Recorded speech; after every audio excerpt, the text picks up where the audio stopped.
Welcome to St Martin the Fields and welcome to Great Sacred Music. Special welcome to those joining us online. Our theme for today is Sea Sunday. Now you might think we're somewhat landlocked here at St Martin in the Fields, but we are known as the Admiralty Church because of Admiralty Arch just across the way, and we have a service for the Admiralty every year. So we do have close associations with the sea. The sea in Scripture has two principal symbolic spheres of reference. The first of all, going back to the creation story, is a sense of formlessness, a sense of something that could turn into everything. If you think about the original story of creation where the Spirit broods over the waters, the Spirit is full of potential, a place of transition. And then the definitive account of the sea in the Bible is the Red Sea and the crossing of the Red Sea by Moses and the Israelites as they undertake the exodus from slavery to freedom. So most references to the sea in the Bible are picking up either or both of those references. If you think about Jesus calming the waters in the Gospels, it's both of those references are in the back of that story. If you think about the Jonah story, where he gets thrown into the sea and goes into the mouth of the whale, or if you think about Job, that refers to Leviathan, the sea monster coming out of the sea, they're very much the sense of sea as chaos. And then at the end of the book of Revelation, which draws together so many of the metaphors in the early parts of the Bible, we get that sense of the sea as chaos being overcome, the sea of fire, the beast from the sea. But in the final vision, there is no more sea. Chaos is over. So we're going to look at a number of different accounts of the sea in our tradition today, and we're going to start, as we always do at Great Sacred Music, by singing a hymn together, which you can find on the inside page of your handout sheets if you're in the building. This was written by the redoubtable Mrs. C.F. Alexander, the wife of the Archbishop of Armagh and the author of All Things Bright and Beautiful and pretty much every children's hymn you ever heard of. She wrote hymns for the occasions of the church's year. She wrote this hymn for St. Andrew's Day, November the 30th, the feast of the first evangelist, as he's sometimes known. And she picks up in this hymn on the theme of sea as chaos, but in a classic 19th century way, she transposes that chaos from the external chaos of the world to the internal chaos of our unsettled heart, calling us from the tumult of life's wild, restless sea. What she's working at philosophically is Augustine's notion of a hierarchy of loves. It's not bad, says Augustine, to have many pleasures and desires, work and cares. What matters is that we place Christ above all of them, and that's exactly the sentiment of this hymn. We remain seated, the voices stand and lead us as we sing Jesus Calls Us, or the tumult.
Now we're going to hear a couple of pieces, starting with one by Edvard Grieg, the 19th century Norwegian composer and pianist. He was one of a number of composers of his era associated with the revival of national consciousness across Europe.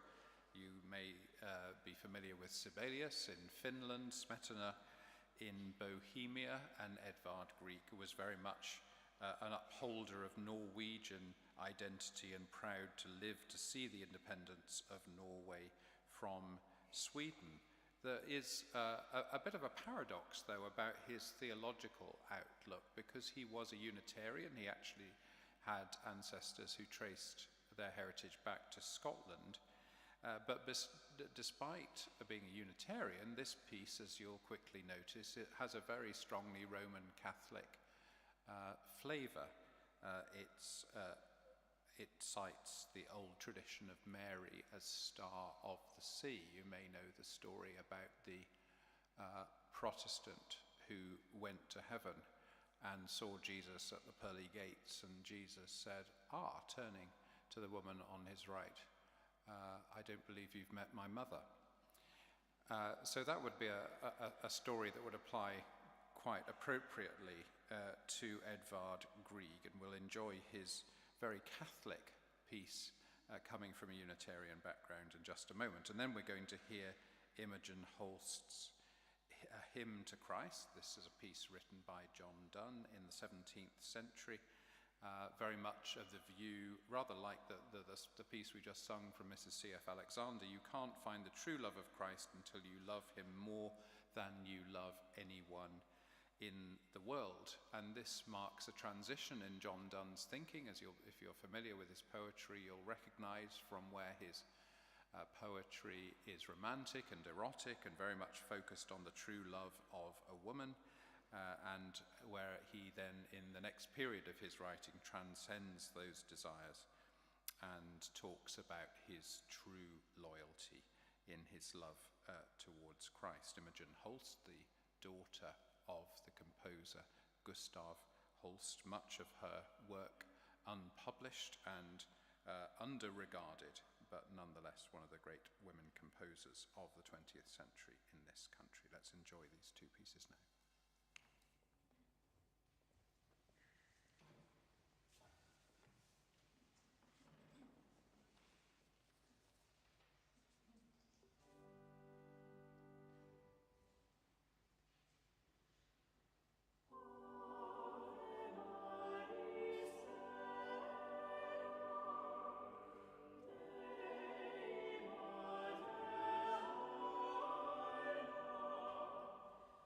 Oh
Well, the piece we're going to hear now is not sung all that often, but once you've heard it, you never forget it, and it comes out on occasions when the weather is pretty awful, and you want to reflect on the significance of the awfulness of the weather. It was written by Herbert Sumsion, who lived almost for the whole length of the 20th century, and was both organist of Gloucester Cathedral and director of music at Cheltenham Ladies College between the late 20s and the late 60s. The piece is famous for its rippling organ part with solo melody resembling a little boat, and for the rising and falling choral writing representing the waves. It's a setting of Psalm 107, the middle verses of that psalm.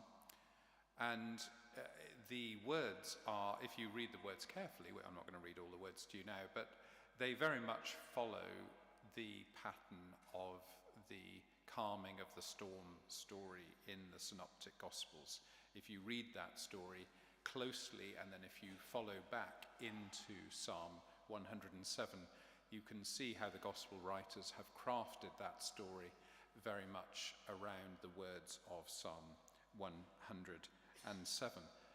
And in this stirring version, you get that tremendous sense of the chaos of the sea being embodied in the person on the boat, you might say, in the individual disciples. And once you've heard the passage about staggering like a drunken man, whether you are in the habit of staggering like a drunken man or not, you'll certainly never see the chaos of a boat on the waters in quite the same way again.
Well, it's time for us to sing again now. If you'd like to take your sheets for the second hymn we're going to share in together. And it's a hymn written by an interesting man, Frederick William Faber, who, like a number of evangelicals in the 1810s and 20s, had a Calvinist conversion and then developed in significant ways in his faith and became part of the Oxford movement that started in Oxford in 1833 and was a revival of Anglo-Catholicism in the Church of England, and then reached its crisis in 1845 when its leader, John Henry Newman, became a Roman Catholic, which in those days was a very, very terrible thing to do. I mean, I'm not saying it's not now, but it was then a really terrible thing to do.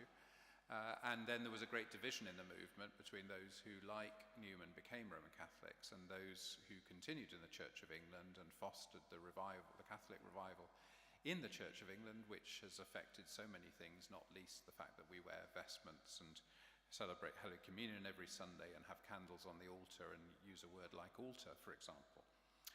Well, Faber was one of those who followed Newman, became a Roman Catholic, and this is a particularly interesting hymn because it balances the sense of God's sovereignty that's very significant from his Calvinist background, but also has a much more generous Catholic with a small c sense of the generosity of God's love. It's a particularly memorable hymn for me because in my general paper at the end of my theology degree in 1991, which I sat at Edinburgh University, it was a great, I don't know if this still happens in exams, but we were just given one-line questions and 3 hours to answer the question. That was what a general paper was, which to me was just the perfect exam. And I didn't actually do this essay, I did another one, but I do remember an essay that was entitled, "Though We Make His Love Too Narrow, With Full Strictness of Our Own Discuss."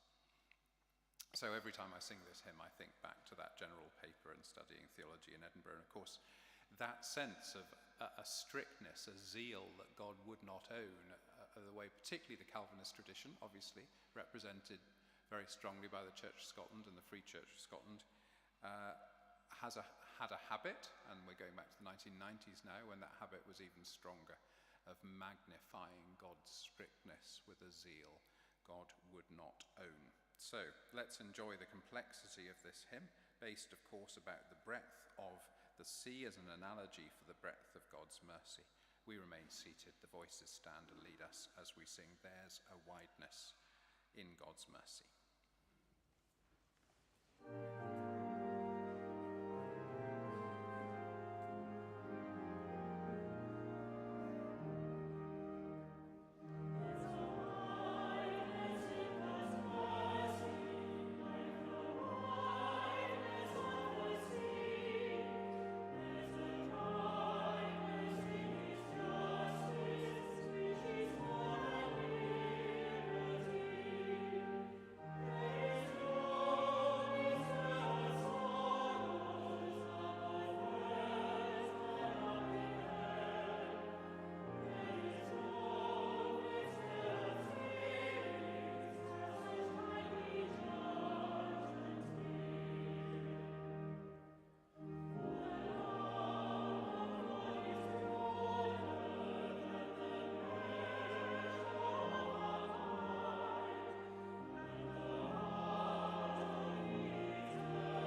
we're coming towards the end of Great Sacred Music for this week. I hope you've enjoyed yourself. If you have, there's an opportunity to make a donation as you leave, and do look out on the front of the sheets for upcoming Great Sacred Music and Choral Classic events in the next week or two.